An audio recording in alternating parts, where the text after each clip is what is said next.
1500 லாரிகள் இருக்கிறது. 2000 லாரி வரைக்கும் ஓடிட்டு இருக்குது பொள்ளாச்சியில். பொள்ளாச்சி டு டெல்லி வரைக்கும் இளநீர், தேங்காய், ஹைதராபாத்து, ஓங்கோல் இந்த மாதிரி இடத்துக்கு போயிட்டுருக்கு. திருப்பதிக்கு தேங்காய் முதல் கொண்டு போயிட்டுருக்குது. இப்போ சுங்க உயர்வு 10லேருந்து 12% உயர்த்திருக்கிறீங்க. இது எங்களுக்கு ஏற்கத்தக்கதல்ல. இது ரொம்ப பாதிக்குது லாரி தொழில். இந்த பாதிப்புலேருந்து எங்களையே எப்படியாவது காப்பாற்றி கொடுக்கணும். தொழிலே செய்ய முடியாது, அவ்வளோ நஷ்டத்தில் ஓட்டிகிட்டு இருக்கிறோம். வண்டி வச்சுருக்கிறதே ரொம்ப சிரமம். ஓனர் கம் டிரைவர் தான் ஓட்டிகிட்டு இருக்கிறாங்க. அதுக்கே ரொம்ப சிரமமாக இருக்குது. நீ டிரைவர் வச்சு தொழில் செய்கிறது இதை விட சிரமம். மெட்ராஸ் நாங்கள் கரெக்டாக போயிட்டு வந்தாலே 1500 தான் மீதி ஆகுது. இதை வச்சு நாங்கள் எப்படி தொழில் இந்த சுங்கமெல்லாம் கட்டுறது? எங்களால் ரொம்ப நலிவடைஞ்சிருக்கிறோம்.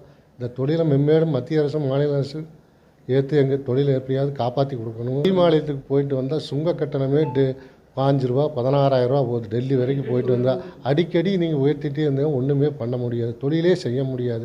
டீசல் விலையும் சுங்க கட்டணம் ஒரே அளவுக்கு வந்தாச்சு.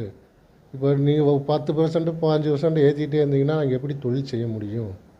இப்போ வருஷம் ஏற்றிட்டு இது 5 வருஷத்துக்கு ஏப்ரல் டு ஏப்ரல் ஏற்றிடுறீங்க. எங்களுக்கு வாடகை ஏறுறதில்ல. இது எப்படியாவது இது மாற்றி அமைச்சு கொடுக்கணும். தொழில் ரொம்ப நசிச்சுட்டு இருக்குது. லாரி தொழில் எப்படியாவது காப்பாற்றி கொடுங்க. சென்ட்ரல் கவர்மெண்ட்டும் ஸ்டேட் கவர்மெண்ட்டும் சேர்ந்து